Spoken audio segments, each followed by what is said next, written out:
Welcome everyone. Today we have a really awesome game between Kramnik and Kasparov that proves that you should not be afraid to sacrifice material if it means that you're gaining attacking possibility. So Kramnik has the black pieces, and against Kasparov's Queen's Gambit declined, he plays the semi-Slav defense.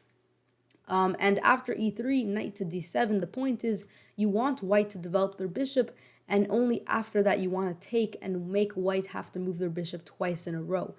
Which is why instead of taking immediately and just allowing white to develop and capture back all in one move, you first play knight to d7, wait for white to develop because they're going to have to move out their bishop in order to castle. So you're going to wait for that, and only then you're going to capture the pawn. Then you're going to play b5 and hit the bishop. So this is all theoretical. This is actually a very nice line that I like to play against the Queen's Gambit declined. The bishop has to move back to one of these three squares.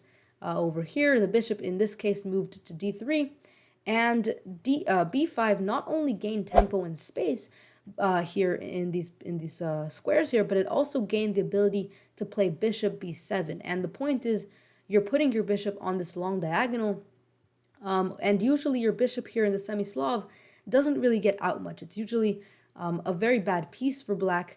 Just because of how the pawns here are structured on these light squares, your bishop usually doesn't really see the light of day here in the semi-Slav. So bishop b7, hoping that eventually you can go ahead and play c5 and open up this diagonal here for the bishop. We see a6 preparing to play c5 because notice that in the previous position, if you played c5, then the knight can just take this free pawn, which is why first you play a6 defending this pawn, and only after then you play c5. Because of all of these moves, white does manage to control the center because you're not really fighting for the center right here. But that does still give you the ability to play pawn to c4. So Kramnik playing really nicely, and he managed to find a way to get both of the bishops involved in the game. You know, maybe the bishop can come to c5 or to d6. Either way, you have two powerful diagonals here with both of your bishops, which is quite rare against other grand masters because usually they don't let you do this. Here we see the knight coming to d4, knight to c5, and then pawn to b4. We see capturing en passant, and now b4, taking away a defender of this pawn once the knight moves, so then you can capture the pawn and just win a free piece, or win a free pawn here. And then the bishop captures, we see a trade here, and now the pawn captures. Rather than recapturing and then the knight capturing and hitting also your queen, it's just going to be a little bit of an uncomfortable position for you. Instead, we see bishop d6, really awesome move. And after take, this actually gives black a way to get the queen involved more here on the king side, especially if the queen can then hop over here to h5. Sorry, that's not what happened. If the queen hops over here to h5, that could be very powerful for black. So here in this position, we see the move f3, just hitting the knight, trying to take away a piece from this quite deadly attack that black has here on the king's side. But instead of moving the knight, we see this very fearless move, queen to h5. Not really scared that white will take, because then you have check. The king moves over here to f2, and then you can castle, hitting the king again. And of course, the king is not in checkmate. You can't really do it a forced checkmate, I believe. But the point is that you have, more possibilities to attack. And in general, the king is just, walking up and up the board. It's not going to end well for white, even if you're down temporarily some material.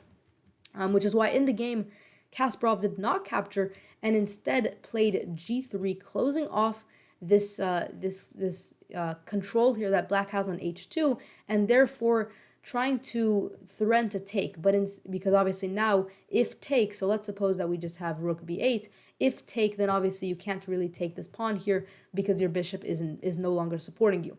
And so what happened in the game? Well, here, rather than moving the knight, again offering another sacrifice, we just see simply black castling here. Once the pawn takes, notice that there are a couple of discoveries here. Both the queens and the rooks on the board are now face to face.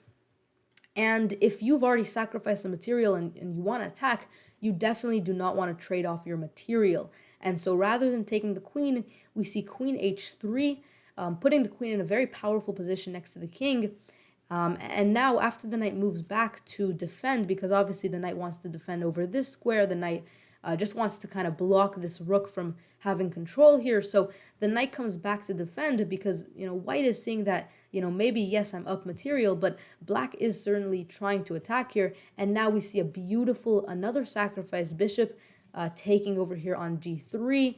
And the point of this move is that if the pawn takes back, well, this is just horrible for white. You know, we have these beautiful continuations here by black. You have ideas of having this rook lift.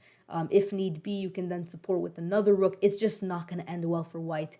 And even if white tries to hold on with some defensive moves, I mean, it's just not going to end well. That is the truth here.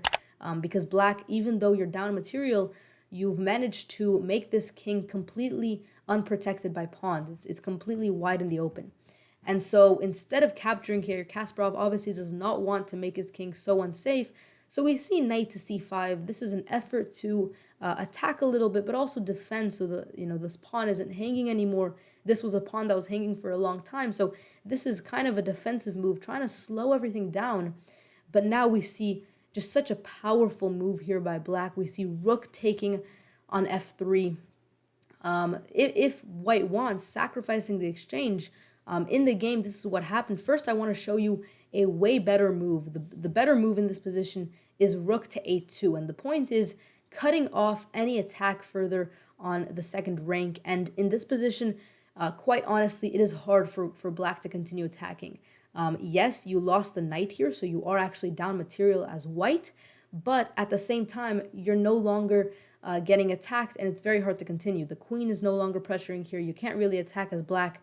And therefore, rook to a2 really stops any future attacks on the king, at least temporarily. And so, so rook a2 is a really strong choice here. But instead, Kasparov can't hold himself away from taking the free rook here or the exchange here. And so white is up quite a lot of material, but it is also quite hard for white now to stop any attacks on the second rank. So we see queen taking on h2, which again, if rook a2 was played, that would never be possible, but that was not played, so the king moves away. Now we see bishop c6, trying to get the bishop over to b5, where it will just provide as another attacker. We see bishop to g5, and now bishop b5 check. The knight moves back to defend, and from here, getting the other rook involved, the queen gives a check. The king obviously has to move, further. We have another check, and now a beautiful move, winning this rook here after the king moves. And from this position, it's really hard for white. The material here is equal temporarily, but notice that this knight is pinned twice, once to the rook, once to the queen, and it's also just attacked so many times by the bishop, by the queen, by the rook. You're going to lose the knight, and after that, you're probably going to lose the game. So in this position, I believe Kasparov resigned. So overall, Kramnik just found beautiful ways to sacrifice material in this game in order to gain attacking possibilities. And that's the big lesson here from this game. Hopefully you guys did enjoy this game and learned a lot. Make sure you guys do subscribe if you want more of these videos, and I'll see you guys next time. Peace out.